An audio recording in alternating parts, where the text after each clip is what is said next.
आर'नाइ 5G YouTube चेनेलाव आरो फिन खेबसेबाव बरायफिनबाय। दिनैनि गोदान भिडिअ'आनो जाहैबाय श्रम कार्डनि बिग आपडेट आरो सेल्फ हेल्प ग्रुपनि सेन्ट्रेल गभर्नमेन्टनिफ्राय मोनसे बिग आपडेट ओंखारनानै फैदों सेल्फ हेल्प ग्रुपनि आइजोफोरनि थाखाय। जोङो बे आपडेटफोरनि सायाव दिनैनि नैबे भिडिअ'नि गेजेरजों नायगोन। नोंथाङा भिडिअ'खौ जोबजासे नायलांबाय थाबानो जाबाय आरो बेबायदिनो गोदान गोदान आपडेट डिटेल स्किम डिजिटेल खौरां मिथिनो थाखाय नोंथाङा चेनेलाव गोदानबा चेनेलखौ साबस्क्राइब खालामबानो जाबाय। नोंथाङा गिबियावनो जोङो नैबेखौ नायगोन श्रम कार्ड। जुदि नोंथांनाव श्रम कार्ड बानायनाय दङ, नोंथाङा बे श्रम कार्डनि मददाव सेन्ट्रेल गभर्नमेन्टआ बे श्रम कार्डनि जोहै गोबां स्किम इम्परटेन्ट नोंथांनि लाइफनि थाखाय इम्परटेन्ट स्किम नैबे श्रम कार्डनि जोहै नोंथांनो होयो। नोंथाङा बे श्रम कार्ड थायोब्ला मा मा स्किमाव एप्लाइ खालामनो हायो जोङो दिनैनि नैबे भिडिअ'नि गेजेरजों A to Z नायगोन। दानिया जोङो नोंथाङा बे स्किमफोरखौ नायनो थाखाय गिबियावनो जोङो नायदिनि। गिबियावनो नोंथाङा बे स्किमखौ नायनो थाखाय गुगोलाव थांनांगोन आरो नोंथाङा सार्च खालामनांगोन श्रम। नोंथाङा श्रमखौ बेबायदि सार्च खालामना होनांगोन। लोगोसे आङो बेनि लिंकखौ भिडिअ'नि डिसक्रिपसनाव होनांगोन। नोंथाङा बे लिंकआव थुबाथाय डाइरेक्टयै पेजाव थांनानै नायनो हागोन। दानिया नोंथाङा बे श्रम कार्डनि हुमाव फैगोन। दानिया नोंथाङा बे श्रम कार्डनि मददाव नोंथाङा मा मा स्किमाव लाब लानो हायो नोंथाङा नैबे 3 डटआव थुनांगोन। जोङो बे 3 डटआव थुबाय। 3 डटआव थुनानै नोंथाङा नैबेयाव नुनो मोनदों नोंथाङा नुनो मोनदों स्किम्स। नोंथाङा नैबे स्किम्सआव थुना होनांगोन। दानिया नोंथाङा नैबे ससियेल सिकिउरिटि वेलफेयार स्किमाव नोंथाङा थुनानै होनांगोन। जोङो दानिया बेयाव थुबाय। नोंथाङा बेबायदि थुबानो जाबाय श्रम कार्डनि स्किमफोरखौ नायनोबाथाय। दानिया गिबियावनो नोंथाङा नैबेयाव मोनसे स्किम नुनो मोनदों।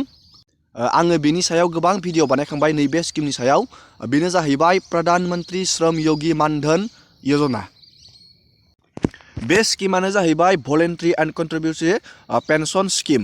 नोंथाङा बे स्किमाव एप्लाइ खालामनानै नोंथाङा मास मोनसेयाव 3,000 नोंथाङा पेन्सन मोनबाय थानो हागोन। नोंथांनि बेयाव मान्थलि कन्ट्रिबिउसन नोंथाङा फैसा दोननांगोन 55निफ्राय 200नि नोंथाङा गेजेराव नोंथाङा मान्थलि फैसा पे खालामनांगोन।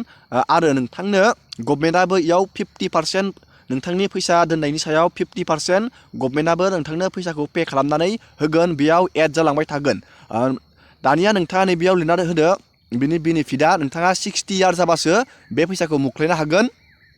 नोंथाङा नैबे मान्थलि नोंथाङा पेन्सन हिसाबै नोंथाङा 3,000 नोंथाङा मोनबाय थानो हागोन। आङो बेनि सायाव गोबां भिडिअ बानायबाय। जेब्ला नोंथाङा बोरायगोन 60 बोसोर जागोन अब्ला नोंथांनो बे राङा खामानियाव फैगोन।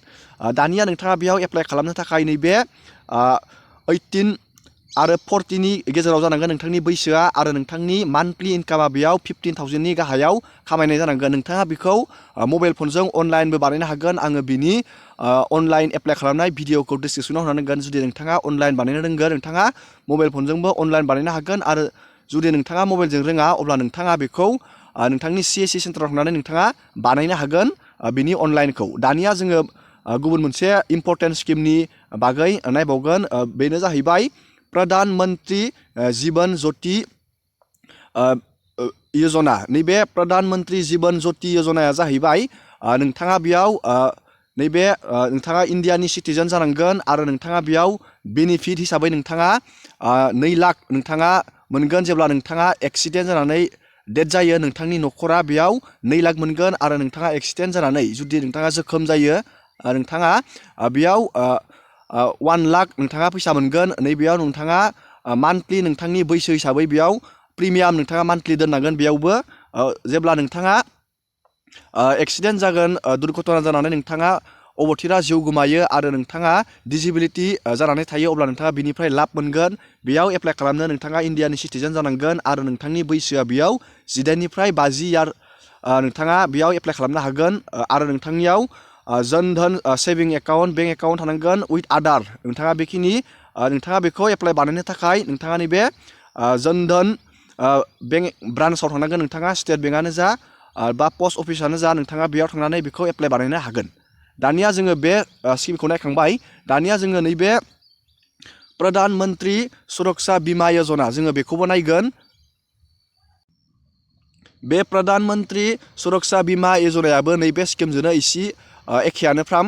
नाथाय बेयाव नोंथाङा मान्थलि नोंथाङा बेयाव 20 रांल' नोंथाङा इयारलि नोंथाङा नैबेयाव 20 रांल' नोंथाङा पे खालामनांगोन।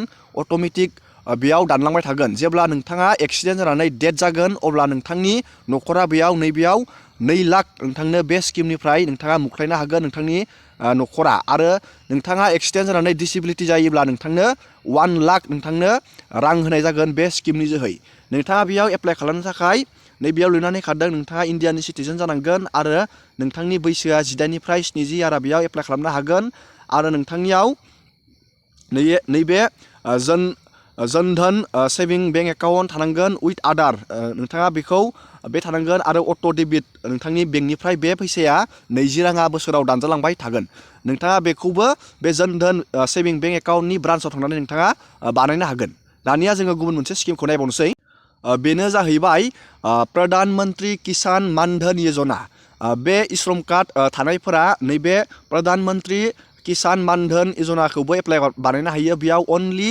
खेथियाव जानांगोन बेनिफिसारिया नोंथाङा बेयाव इलिजिबिलिटिया नोंथाङा इण्डियानि सिटिजेन जानांगोन आरो नोंथाङा स्मल एन्ड मार्जिनेल फार्मार जानांगोन आरो नोंथांनि बैसोआ बेयाव 18 निफ्राय 40 इयारनि गेजेराव जानांगोन आरो नोंथांनि हाया 2 हेक्टरनि गेजेराव थानांगोन नोंथाङा बे स्किमाव एप्लाइ बानायनो थाखाय नोंथाङा बेयाव पेन्सन हिसाबै 3000 रां नोंथाङा मोनबाय थानो हागोन बेयावबो मान्थलि 3000 नोंथाङा मोनबाय थानो हागोन नोंथाङाबो बेयाव मान्थलि पे खालामनांगोन बेयावबो बे एखेफ्रामानो दानिया जोङो गुबुन मोनसे स्किमनि आपडेट नायबावगोन बे आपडेटआनो जाहैबाय अटल पेन्सन यजना अलरेडि आङो बेनि सायाव भिडिअ बानायबाय नोंथाङा बे स्किमाव एप्लाइ बानायनो इण्डियानि सिटिजेन जानांगोन आरो नोंथांनि बैसोआ बेयाव 18 निफ्राय 40 इयार्सनि गेजेराव जानांगोन आरो नोंथांनियाव नैबेयाव हेभिं बेंक एकाउन्ट लिंक आधारजों बेंक एकाउन्टजों लिंक थानाय जानांगोन आरो नोंथाङा बेयाव बेनिफिट हिसाबै नोंथाङा मास मोनसेयाव नोंथाङा 1000 निफ्राय लानानै नोंथाङा 5000 नोंथाङा बेयाव फैसा मोननो हागोन नोंथाङा बेयाव मान्थलि नोंथाङा नोंथांनि बैसो हिसाबै नोंथाङा प्रिमियाम नोंथाङा पे खालामनांगोन नोंथाङा 80 निफ्राय बेयाव 300नि गेजेराव नोंथांनि बैसो हिसाबै नोंथाङा पे खालामनांगोन नोंथांनि लाइफनि थाखाय मस्ट इम्परटेन्ट बे स्किमा